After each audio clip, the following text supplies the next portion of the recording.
Yesterday we had a huge trip to Melbourne. We left at 8:30 in the morning after we did breakfast with the kids and did all our morning chores, and we ended up getting back at midnight. Not because we were doing chores, but we were doing chores until about 5, and then we kind of socialized for the rest of it with our old friends. But we were wrecked. It's been a big day yesterday, but we got heaps done and quite a few exciting things for the farm, which we wanted to show you today. I went to my favorite nursery and I got some plants because my ones got eaten, and my seeds are still growing in the hothouse, so this is going to kind of be like successive planting for me. My favorite shop is Presti's. It used to be around the corner from where we used to live. And the reason why I love it so much is that it's so well priced, so much better than the big box stores, and cheaper than the local nurseries around here. And the plants are huge. And even though they're crammed in there and they're leggy and root bound, I find that when I plant them out, they always thrive and they resist pest attack, etc. So I bought 6, and when you buy 6 you get the 7th free. So if you're in Eastern Melbourne, I highly recommend this nursery. Yeah, well priced and great quality seedlings. I got some Savoy cabbage,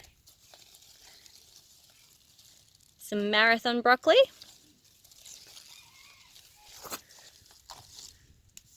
this one doesn't have a tag. I think it's cauliflower.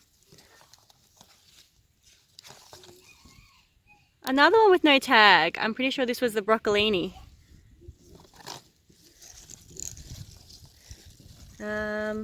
More cauliflower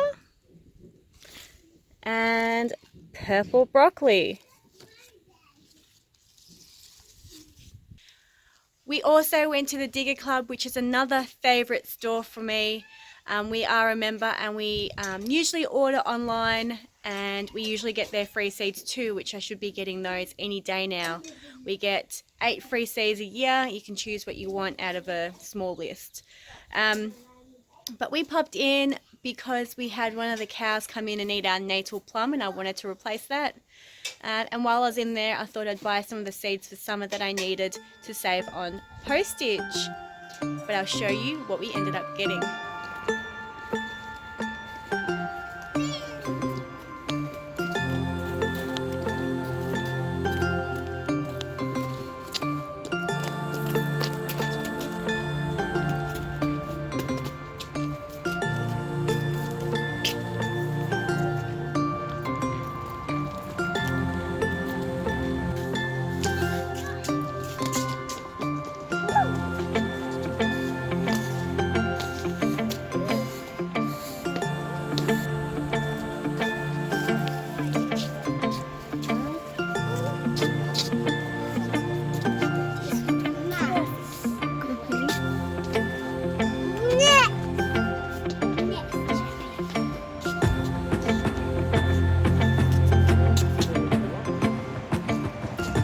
I got a hops plant. We've got exciting plans for this. It is dead at the moment because it is autumn, so it's gone into its dormancy period. But Paul really wanted the American Cascade version, and we did some research yesterday at the nursery and we found out that this variety is actually self-fertile. And then I got some of these Chilean guavas. Apparently they taste like little sherbet bombs, and the birds won't eat your fruit. Plus they are incredibly drought tolerant and hardy, and a great shrubbing evergreen plant. It is perfect for our area. I also got a few seeds from the Diggers Club, and I'm going to show you which ones I got. Got some comfrey seeds. Now we already have comfrey in our garden, and you can divide them by root really easily, but these ones self-seed, so I wanted to get some of these for the permaculture orchard. I got some more chickpeas because my guinea fowl ate all my chickpeas in the garden. I needed to replace them. I got this watermelon because it is a white fleshed watermelon. I thought it would be interesting and different to grow. I bought a wrinkled butternut. We love butternuts. We've got a couple of different butternuts. We've got the Waltham butternut and the Dutch crookneck, but we thought we'd add to it with this one here. This capsicum, I tried to grow it last year, but I failed. But they are nice big chilies. They are nice big capsicums.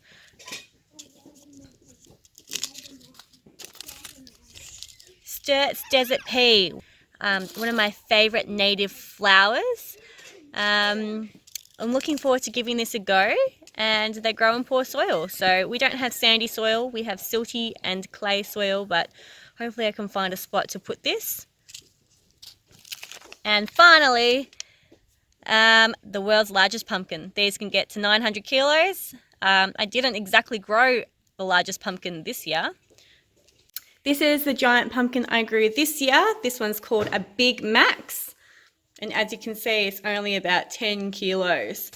And they could get to 200 kilos. So I'm looking forward to giving big pumpkins another go, just for a bit of fun. Because, you know, when you got the space, you might as well do something fun in the garden, hey? Our mate found these gates for us, these farm gates for us that you can see on the roof.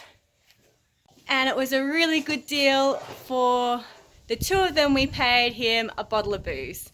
So, you know, that is a really good price, especially out here with all the farms around here. You can't find bargains like that. So we picked those up on our way home.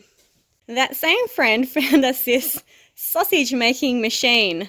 It's on long-term loan, so that's pretty cool. We'll have a play with that once our pigs are ready for the freezer, or our piglets once they, you know, get pregnant and have their babies, because I think they're not pregnant. And lastly, this is the reason why we went to Melbourne, was to get these minerals for our sheep. Excuse the pigsty of a car. We are following Pat Colbys' natural sheep care method, and we got all the minerals that we needed for the sled. So we've got kelp. Now, when we were at Farm World Trade Fair, we found a few different suppliers of kelp. And one of them was one that got their kelp out of the Norwegian Sea. I'm not sure which one it was. It wasn't the Baltic, but it was really close to the Baltic Sea. And they harvest theirs live, which is fine if you're into that. But it's closest to one of the most toxic seas in the world. If you don't know about the Baltic Sea, do your research. If you eat farm fish, do your research. No fish can be eaten out of the Baltic, but they do harvest fish out of the Baltic to turn into fish food to feed to farmed fish. So if you do eat fish, please research it. There's a couple of great documentaries on that, but I'll leave that up to you. But I didn't want to be harvesting seaweed close to the Baltic and then feeding that to my animals, which some of them will ultimately end up on our dinner table. So this seaweed we got because it's fairly local. It's from King Island, which is an island between Victoria, which is our state, and Tasmania, which is the island of Australia, but is part of Australia. And this isn't harvested live. It is made up of bull kelp, which gets washed up onto King Island. The farmers collect it and wash it and dry it, and then I believe if it can't dry naturally, they will kiln dry it. I'm not 100% sure on those details, but I'm pretty sure that's what he told us. And it is certified organic, so it's a little bit more expensive, but not much more expensive than other kelps, especially because you don't have the transport costs added in for Australian residents. So if you are in Australia and you're interested in natural sheep care, I highly recommend you get onto Pat Colbys' Natural Sheep Care. She has got international versions of the book, so if you are elsewhere, get onto her book that is written for your region. And if you're in Australia, I highly recommend Vitec. They've been a wealth of knowledge and very helpful for when we've rung up for information. and the minerals that they provide are very, very, very well priced. We've been very happy with them.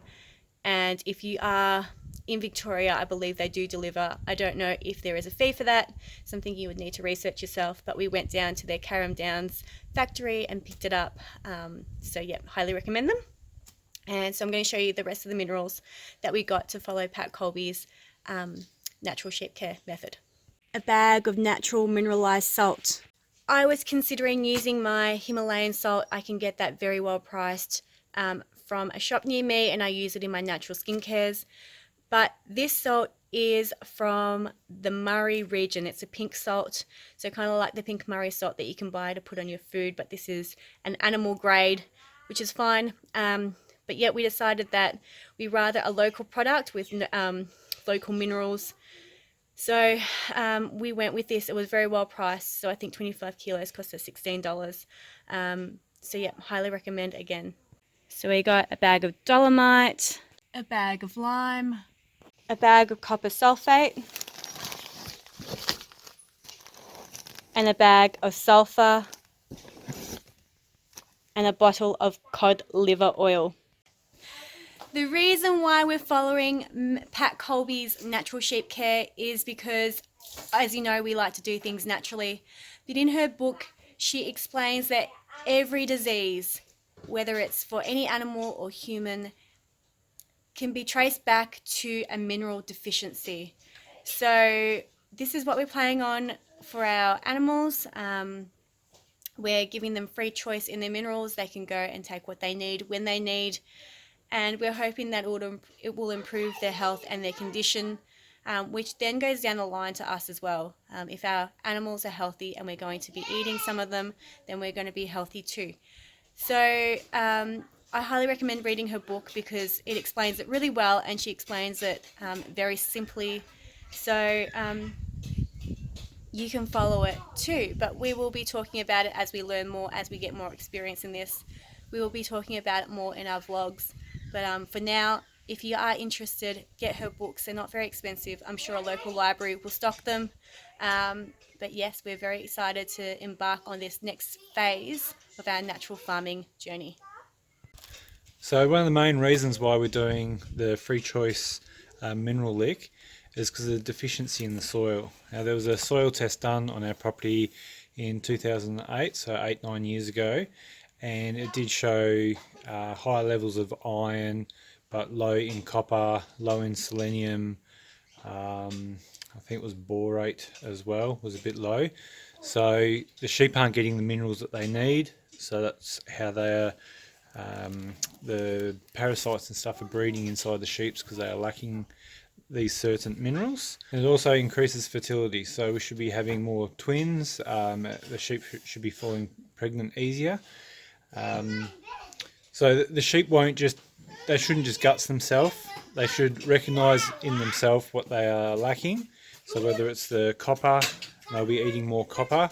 And once they've had their fill, then they'll stop eating that, and then they can go to something else if they feel deficient in that. So there's been lots of research done on how the animals can sort of self-govern, self-regulate how many minerals they need. And the seaweed is very high in selenium, and it's very dangerous to give selenium by injection unless it's from a vet. So that's a good natural way of getting selenium and vitamin C and heaps of other minerals into the sheep. And then each other element has its own benefits, but to go into depth of that, you're better off reading the book because she explains it a lot better.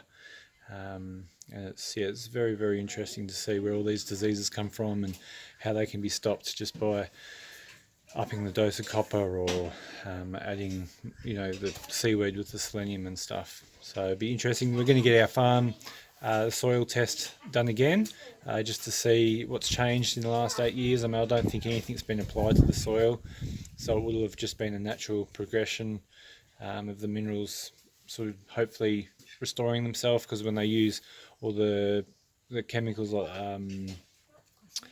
the phosphates, super phosphates, and this area was well known for pumping a lot of super over the soils, which just binds up all the minerals, and the sheep can't access all those minerals. So Hopefully this farm hasn't had a lot of the super spread on it, but with a couple more soil tests and a few more minerals spread over, then hopefully we can get it back into a good balance and have nice healthy sheep that aren't lacking anything and not getting diseases.